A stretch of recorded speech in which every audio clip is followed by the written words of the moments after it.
안녕하세요. 저는 제 인생이 롤러코스터와 비슷하다는 생각을 하면서 살아왔습니다.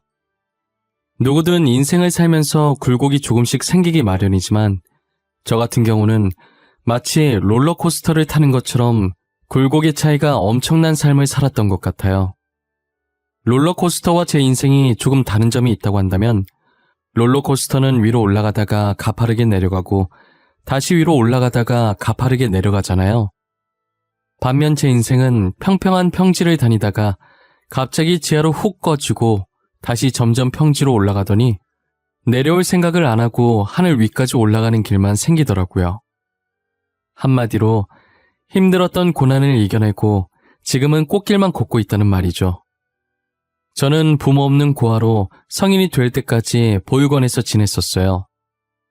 10살 때까지만 해도 저도 다른 아이들과 마찬가지로 부모님이라는 존재가 있었어요. 저희 집은 가난했지만 입에 풀칠 정도는 할 수 있었고 정말 화목했어요. 저희 부모님께서 싸우는 모습은 한 번도 보지 못했었고 두 분 다 제게도 화내신 적이 없었어요. 그리고 저는 돈을 얼마나 주든 절대 살 수 없는 것을 가지고 있었어요. 그건 바로 저희 어머니를 닮은 자신감이었는데요. 다 쓰러져가는 집이었어도 부끄러워하지 않고 친구들을 데리고 와서 놀곤 했어요. 돈 많은 친구들은 가난하지만 어디 가서든 기죽지 않고 자신감 넘치고 당찬 저의 모습에 부러워했었죠. 자신들은 항상 부모님들 귀에 눌려 자신감이 사라진다고 했었거든요.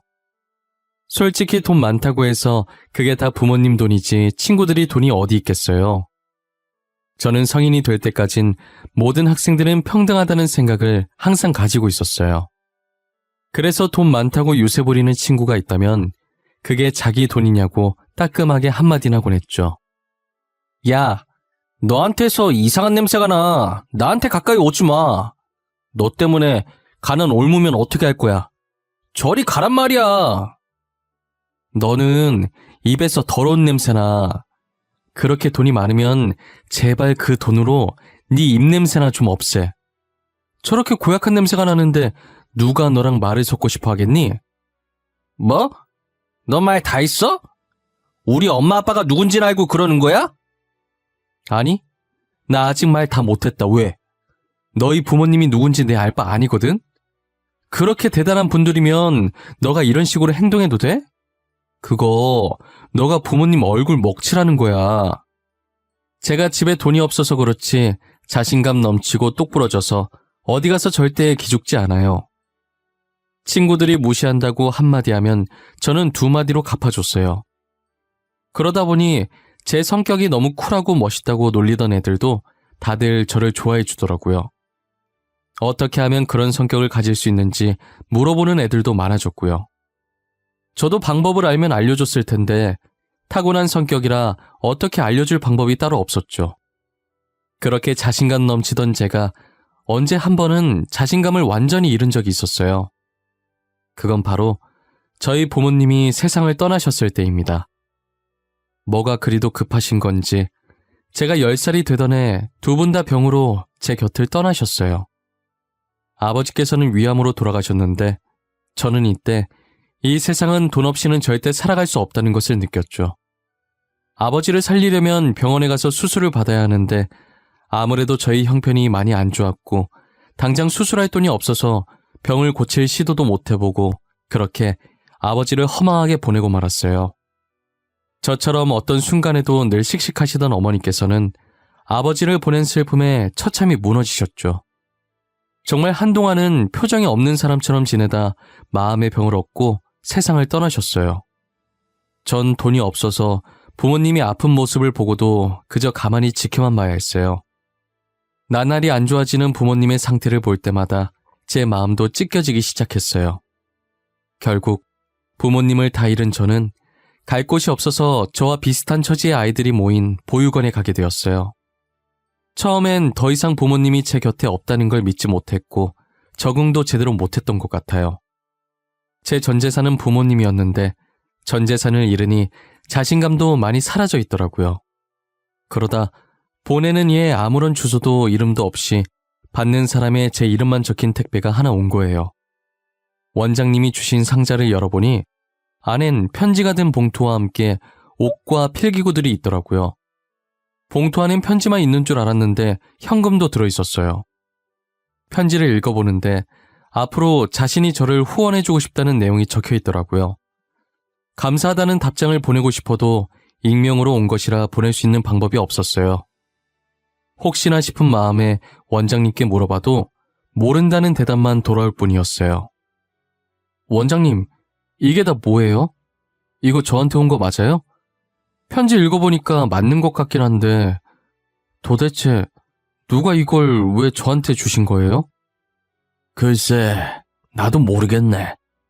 보육원 입구에 누가 두고 갔길래 내가 가지고 왔는데 상자 위에 기진이 네 이름이 적혀있길래 너한테 온 것 같아서 준 것뿐이야. 그래요? 진짜 이상하다. 저 부모님 말곤 가족이 없거든요. 저한테 이런 거 줄 사람이 없는데 뭐지? 좋게 생각해. 너가 클 때까지 후원해 주시겠다잖아. 너무 착한 아이라서 너한테 천사가 왔나 보다.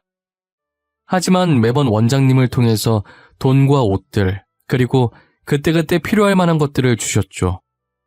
저는 얼굴도 모르는 후원자께서 보내주신 옷들을 감사히 입고 돈은 필요할 때 빼곤 모조리 모았어요. 그리고 후원자가 쓴 돈이 아깝지 않게 기대에 부응하기 위해 공부를 열심히 하기 시작했어요. 사실 저는 공부에 취미가 없고 마땅히 이루고 싶은 꿈도 없었기 때문에 성적이 아주 개판이었거든요. 하지만 부모님이 돌아가시고 나서부터 의대에 가고 싶다는 생각이 들었어요. 10살 때 이런 생각을 했으니 저는 다른 아이들에 비해 이른 나이에 하고 싶은 것을 찾은 셈이죠. 솔직히 요즘 아이들은 자신의 미래인데 하고 싶은 것들을 못하고 다 부모님이 하라는 대로 하잖아요. 저는 부모님이 시켜서가 아닌 정말 진심으로 의사가 되고 싶었어요. 그래서 저처럼 돈이 없어서 치료를 받지 못하는 사람들을 도와주고 싶었어요. 저는 밤낮 할 것 없이 자는 시간과 화장실 가는 시간을 제외한 모든 시간에 책을 봤어요. 하물며 화장실에서 큰 볼일을 볼 때도 그 시간이 그냥 흘러가는 것이 아까워서 책을 가져가서 봤었죠. 그런 저에게 공부하면서 코피 흘리는 것은 예산일도 아니었어요. 미친놈 같겠지만 오히려 코피를 흘리면 공부를 많이 했다는 증거 같아서 괜스레 웃음이 나오더라고요. 당시엔 벌써 의대에 합격한 기분이고 그랬어요. 중학교, 고등학교 단 한 번도 전교 1등을 놓친 적이 없었어요. 당연히 놓칠 수 없을 정도로 공부를 열심히 하긴 했지만요. 밤샘 공부 앞에서는 값비싼 학원들도 다 소용이 없나 봐요. 기준아, 너 학원 어디 다녀? 우리 엄마가 너 학원 어디 다니는지 알아오래. 이번에 너네 학원으로 옮길 거라고. 나 학원 같은 거 안 다니는데? 당장 과자 살 돈도 없는데 어떻게 학원을 다녀? 너 중학생 때부터 나한테 돈 없다고 놀린 거 기억 안 나? 아, 그래? 그럼 너 학원도 안 다니면서 어떻게 항상 전교 1등을 하는 거야? 그냥 좋은 머리로 타고난 건가? 너 따로 문제집 같은 거 사는 거 있어? 아니, 어차피 학교 시험은 교과서에서 나올 텐데 문제집 봐서 뭐해? 그거 돈 낭비야. 나 교과서로밖에 공부 안 해. 그리고 애초에 머리가 나쁘면 비싼 학원을 다녀도 다 소용이 없는 거야. 항상 전교 1등을 하니까 친구들이 매번 저한테 학원 어디 다니냐고 물어보곤 했었어요. 그리고 저는 수능까지 잘 봐서 그토록 가고 싶어 했던 명문대 의대에 합격할 수 있었어요. 후원자분께 감사 인사를 전하고 싶은데 여전히 아는 게 없으니 보육원에서의 마지막 밤을 보내며 집에 오는 길에 산 케이크에 초를 불고 하늘에 대고 감사하다고 소리쳤어요. 제 목소리가 얼굴 없는 천사에게 들릴 수 있을지는 모르겠지만요. 20살이 된 저는 더 이상 보육원에 있을 수 없어서 월세방을 찾아 나섰어요. 후원자께서 어떻게 아셨는지 제가 떠나는 날 아침에 또 택배를 보내셨더라고요. 의대 합격을 축하한다고, 감사 인사 잘 들었다고 하시면서 이제 20살이면 보육원에 나와야 할 텐데 등록금이랑 집 구하는데 보태라고 돈을 보내주셨더라고요. 진짜 어떤 분인지 너무 궁금했지만 보육원 원장님은 끝까지 안 알려줄 생각이신 것 같았어요. 후원자분께서 익명을 부탁하신 것 같아서 더 이상은 묻지 않았어요. 후원자께서 주신 돈으로 합격한 대학교에 등록금을 입금하고 학교 근처에 자취방을 구하는데 반전세까지는 아니지만 반전세 못지않은 조건으로 월세가 싼 원룸을 구할 수 있었어요. 의대를 다니면서 알바를 할 수 있을 거라고 생각했는데 그건 제 착오였어요. 공부할 시간도 빠듯해서 알바할 시간이 없더라고요. 그리고 저는 성인이 돼서 후원이 끊길 줄 알았는데 대학 졸업할 때까지 제 자취방에 택배가 오더라고요. 저는 꽈탑이라 등록금 전액 면제라 필요 없는데 그래도 학기마다 꼭 보내주시더라고요. 등록금에 매달 월세 그리고 늘 그렇듯 편지가 함께 들어있었어요. 늘 멀리서 지켜보고 있다고 항상 제 곁에 후원자가 응원하고 있다는 걸 잊지 말라고요. 저는 힘들 때마다 그 편지를 보고 젖먹던 힘까지 다 짜냈던 것 같아요. 제게 있어서 그 편지는 부모님이자 든든한 버팀목 같았어요. 그러다 학교에서 만난 동기 한 명이 있었는데 이상하게 그 동기한테 끌리더라고요. 수수하고 화장기 없는 얼굴에 볼터치한 듯 홍조가 더해져서 그 아이와 정말 잘 어울렸어요. 저는 다 아는 문제인데 모르는 문제라며 괜히 그 아이에게 다가가서 물어보고 그랬어요. 제가 물어볼 때마다 그 아이는 별말 없이 친절하게 다 알려주더라고요. 그러다 너무 물어보니까 장난으로 그 머리로 어떻게 의대를 왔냐고 하면서요. 장난치면서 웃는데 그 아이 주변이 슬로우 모션으로 보이면서 제 머리에 종이 울리는 느낌이었어요. 첫사랑이라는 감정이 이런 느낌이라는 걸 그때 처음 알게 됐죠. 그 아이 덕분에 공부밖에 모르던 제가 처음으로 사랑이라는 감정을 느끼게 됐어요. 그 뒤로 제 눈은 그 아이를 쫓기 바빴어요. 제 마음을 알아챈 동기는 제 어깨를 툭 치고 의미심장하게 웃더라고요. 지효 뒤통수 뚫리겠다. 그만 좀 쳐다봐. 그냥 좋아한다고 고백을 하지 그러냐? 됐다. 밥이나 먹으러 가자. 이번 공강 완전 널널해. 야, 아니거든? 근데 그렇게 티가 많이 나? 다른 애들도 알아? 아, 그럼 되게 쪽팔릴 것 같은데. 다른 애들은 모르겠네. 근데 나 눈치 없는 거 알지? 내가 알 정도면 전교생 다 알 것 같은데? 그리고 누가 모르겠냐? 너 책은 안 쳐다보고 지우만 쳐다보더라. 그냥 고백을 하라니까. 괜히 고백했다가 차이고 사이만 멀어지면 어떡하냐? 나는 사이 멀어지는 거 싫어. 차라리 지금처럼 멀리서 쳐다만 보는 게 나아. 아이고 등신. 그러다가 딴 놈한테 뺏겨서 후회하지 말고 얼른 고백해. 지유, 인기 많은 거 알지? 안 꾸미고 다니는데도 미모에 빛이 나잖아. 누가 가만히 두겠냐?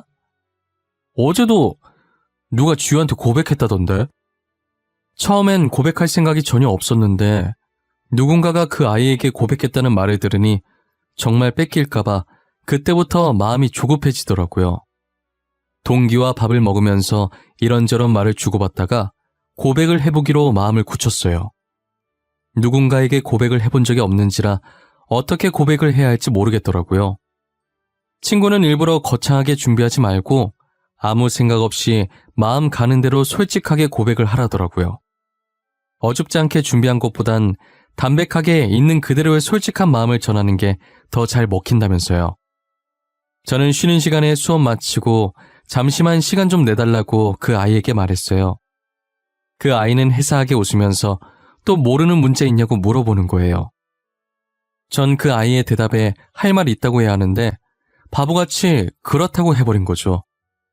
제 대답에 그럴 줄 알았다는 듯이 픽 웃으면서 알겠다고 하더라고요. 그리고 그날따라 시간이 왜 이렇게 빨리 가는지 결전의 시간이 순식간에 다가왔어요. 너 나한테 문제 물어보려는 거 아니지? 할 말 있어서 시간 내달라고 한 거지? 아무래도 내 말이 맞는 것 같은데. 아니야? 어떻게 알았어? 티 났어? 내가 이리저리 티를 많이 내고 다니는 편인가 봐. 말을 안 해도 다들 알고 있네? 평소답지 않게 어색하게 말하는데 어떻게 몰라. 아까도 시간 내달라고 하는데 되게 어색했어. 너 어디 가서 거짓말은 못하겠다. 이렇게 다 티가 나서. 그래서 나한테 할 말이 뭔데? 뭐라고 얘기해야 할지 모르겠는데 내가 갑자기 이런 말 하는 거 당황스러울 수도 있어. 그니까 내가 하고 싶은 말이 있잖아. 뭐, 너가 나 좋아한다고? 아님 좋아하니까 사귀어달라고? 설마 결혼하자는 말은 아니지? 사귀는 건 좋은데 아직 결혼은 부담스럽다, 야. 너 어떻게 알았어? 설마 강지우가 너한테 말했어? 이 자식을 그냥... 무슨 소리야? 걔가 누군데? 아니, 자기가 티 다 내놓고 그렇게 티를 내는데 어떻게 몰라. 너 꽈탑이잖아. 모르는 문제가 있을 리가 없을 텐데 괜히 나한테 계속 물어보는 거면 말 다 했지 뭐. 알고 보니 저만 빼고 제 짝사랑을 다 알고 있더라고요. 제가 하도 티를 내고 다녀서 저처럼 혹시나 그 아이를 제게 뺏길까봐 다른 애들이 줄줄이 고백했다가 대차게 차였다고 하더라고요. 저는 왜 받아주는 거냐고 물으니 다른 애들은 검은 속내가 빤히 보였는데 저는 너무 순수해 보였대요. 자신에게 다가가는 방식도 다른 애들처럼 막 다가오지 않고 어린아이 마냥 모르는 문제 있다는 핑계로 매번 수줍게 그러고 있으니 순박한 매력에 자연스럽게 마음을 열게 됐대요. 사귀면서 알게 됐는데 당시 여자친구한테 관심 있는 거 티내려고 선 넘는 애들이 많았다고 하더라고요. 안 꾸며도 이뻐서 그런 것도 있는데 여자친구가 금수저라 더 그랬다나 봐요. 저도 여자친구가 금수저라는 사실을 몰랐는데 직접 말해줘서 알았어요. 여자친구는 제 속이 너무 투명하게 보여서 좋대요. 그래서 저는 여자친구한테 앞으로도 지금처럼 거짓없이 늘 솔직하려고요. 여자친구는 의대를 다니다가 적성에 안 맞는다고 그만뒀어요. 여자친구도 어릴 적 제 친구들처럼 부모님이 시키는 대로 의대에 간 거더라고요. 그래도 제 친구 부모님과 다른 점이 있다면 이제서라도 하고 싶은 걸 하게 해주신 점인 것 같아요. 최근에 부모님이 혹시 하고 싶은 게 따로 있냐고 물어서 이제서야 하고 싶은 일을 하게 됐다더라고요. 늦게 시작하긴 했지만 워낙에 하고 싶었던 일이라 열심히 하니 금방 하겠더래요. 그래도 할 수 있는 걸 하게 되어서 정말 다행이라고 축하해주고 옆에서 응원해 주었어요. 그렇게 저희는 한 번도 싸운 적 없이 5년 정도 더 만나다가 결혼을 했어요. 처음에 결혼 얘기가 나왔을 땐 제가 부모가 없으니 자꾸 위축이 되는 거예요. 여자친구는 괜찮다고 하는데 예비 장인 장모님이 보시기엔 어떨지 모르겠더라고요. 여자친구에게 고백했던 날보다 인사드리러 가는 날이 100배는 더 긴장됐던 것 같아요. 하지만 제가 생각했던 것과는 달리 예비 장인 장모님께서 저를 엄청 따뜻하게 맞이해 주시더라고요.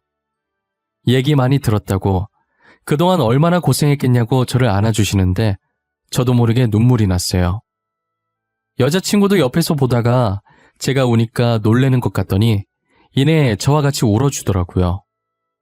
예비 장인 장모님은 그런 저희의 모습을 보고 보기 좋다고 엄청 흐뭇해하셨어요. 정말 잘 어울리는 선남 선녀라면서 저를 보니 하나뿐인 딸 마음 편히 맡길 수 있다고 하시더라고요. 저는 많이 부족하지만 믿고 결혼 허락해 주셔서 감사하다고 큰절을 올렸어요. 여자친구도 옆에서 절하고 예비 장인 장모님은 아니라면서 맞절을 해주시더라고요. 이렇게 따뜻한 분들 덕분에 처음으로 인사드리러 가는 자리이자 상견례나 마찬가지인 자리는 처음부터 끝까지 화기애애하게 잘 마칠 수 있었어요. 저는 후원자분께 편지 한 통을 남기고 싶어서 제가 살았던 보육원에 다시 찾아갔어요. 원장님께 의사가 됐다는 소식을 전해드렸고 곧 결혼까지 한다고 말씀드렸어요. 원장님은 그게 정말이냐면서 축하한다고 저를 얼싸안으시면서 기뻐하셨어요. 그리고 제가 부탁이 하나 있다고 하자 대충 눈치를 채신 것 같더라고요. 후원자분께 감사했다고 편지 한 장 쓰고 싶은데 전해줄 수 있으시냐고 물었죠. 원장님께서는 이제껏 모른다고 했던 대답과는 달리 온화하게 웃으시면서 그렇게 하겠다고 하시더라고요. 저는 이렇게 제가 의사가 될 수 있었던 것도, 그리고 결혼을 할 수 있었던 것도 다 후원자님 덕분이라고, 정말 감사하다고, 그리고 올 수 있으면 잠깐이라도 식장에 오시라는 편지를 남겼어요. 그걸 청첩장과 함께 원장님께 전달해드렸죠.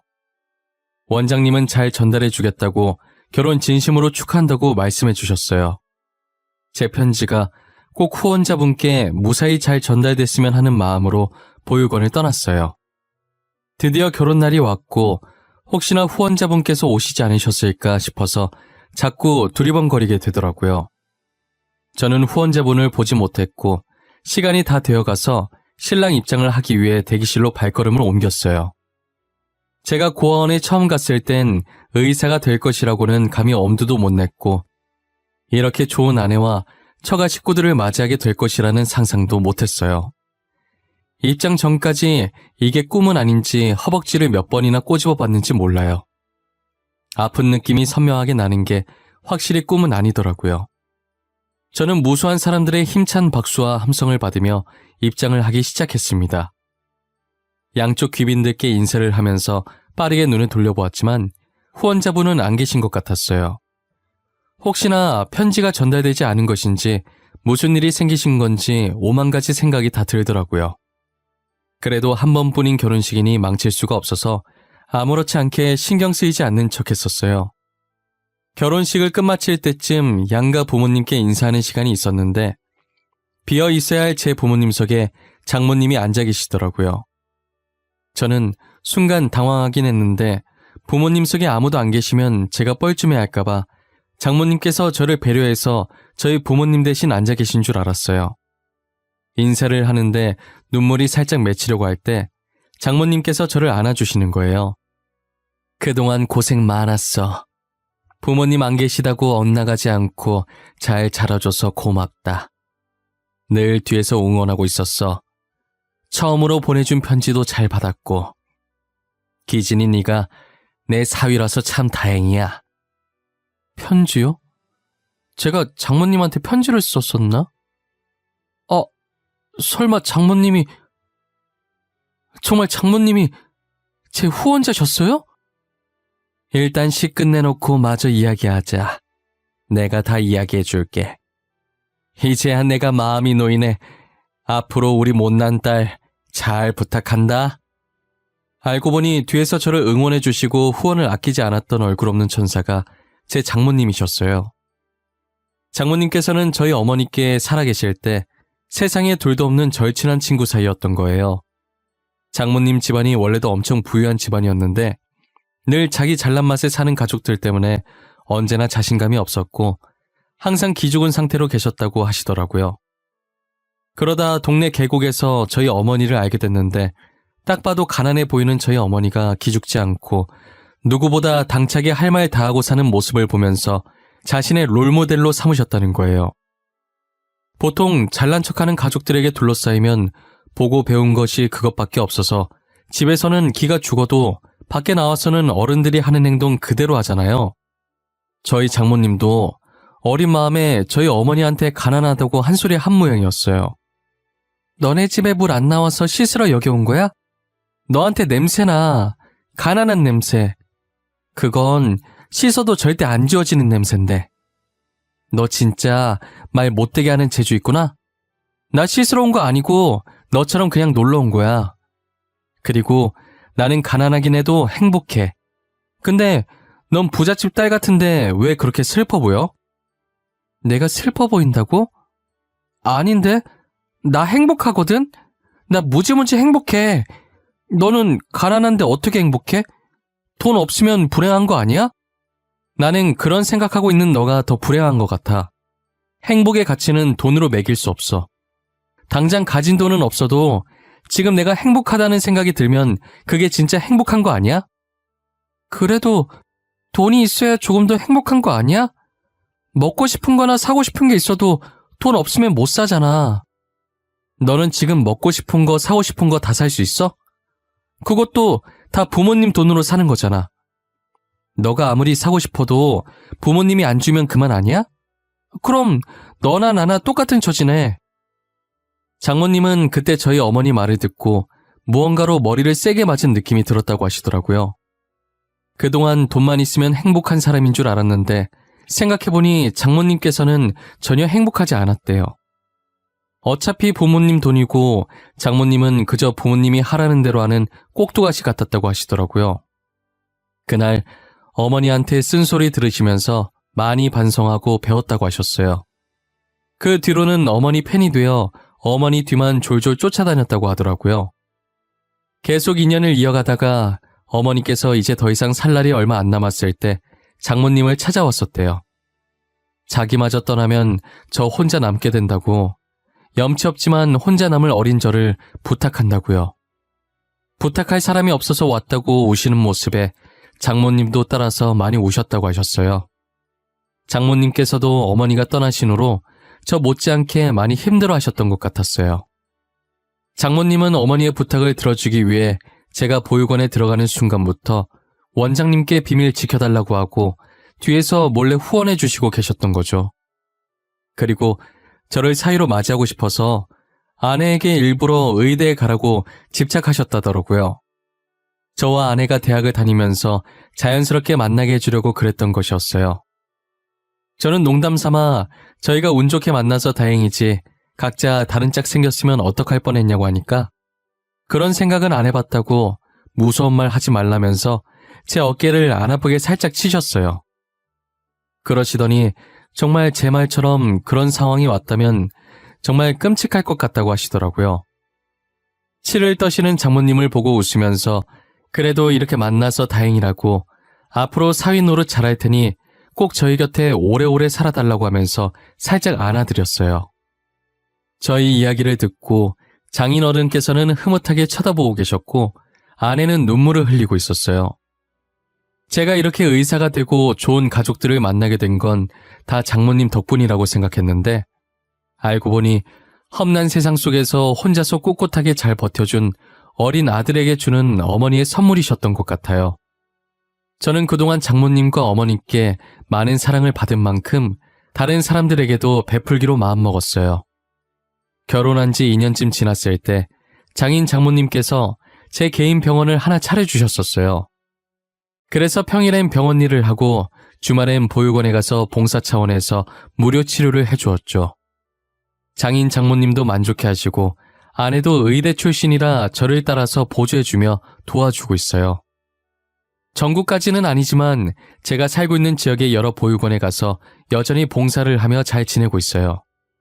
그리고 저희 부모님처럼 생계가 어려워 치료를 못 받는 분들이 계시면 찾아가 봉사를 해드릴 예정이에요. 이제껏 부모님이 일찍 돌아가셔서 그동안 사랑을 못 받고 자랐다고 생각했었는데 그건 제 착각이었어요. 늘 제 곁엔 친부모님과도 같으신 장인 장모님이 계셨고 보육원 원장님도 계셨고 그리고 어떤 값진 것들과도 바꿀 수 없는 사랑스러운 아내가 있었죠. 저는 그분들이 제게 주신 사랑을 평생 동안 절대 잊지 않으려고 해요. 그동안 힘든 시간이 많았지만 끝까지 포기하지 않고 달려왔더니 이런 행복한 순간들이 저를 찾아오네요. 당장 힘든 시간을 겪고 계신다 해도 그 속을 잘 보면 손톱만큼의 기쁨이라도 찾으실 수 있으실 거예요. 만약 찾으셨다면 힘듦에 잠식되지 말고 손톱만큼의 기쁨에 취해 계시길 바랄게요. 그렇다면 언젠가는 힘듦은 사라지고 기쁨만 남게 될 거예요. 이 글을 쓰다 보니 하늘에서 저를 지켜보고 계실 저희 부모님이 생각나네요. 어떤 표정으로 지켜보고 계실지 모르겠지만 부디 제게 수고했다고 말씀해 주셨으면 좋겠어요. 정말 수고 많았다고, 이제 더 이상 걱정이 안 된다고, 앞으로는 행복할 일만 남았다고 말이에요. 그리고 이뤄질 수 있을지 모르겠지만 늘 제가 생일에 촛불 불면서 비는 소원이 있는데 다음엔 꼭 저의 자식으로 다시 만날 수 있었으면 좋겠어요. 그땐 10년이라는 짧은 시간 말고 몇십 년 동안 길게 볼 수 있었으면 해요. 여러분들 부모님께서는 아직 여러분들 곁에 계시나요? 그렇다면 오글거리시겠지만 하루에 한 번 정도 부모님께 사랑한다는 말을 해주면 어떨까요? 지금 당장은 입에 안 붙고 힘들어도 나중엔 자연스럽게 부모님을 사랑한다고 말할 수 있을 거예요. 티는 안 내셔도 부모님이 여러분들의 사랑을 기다리고 있을 수도 있잖아요. 저의 이야기는 여기까지입니다. 제 이야기를 들어주신 모든 분들께 감사드리고 시국이 시국이니만큼 늘 몸조심하시길 바랍니다.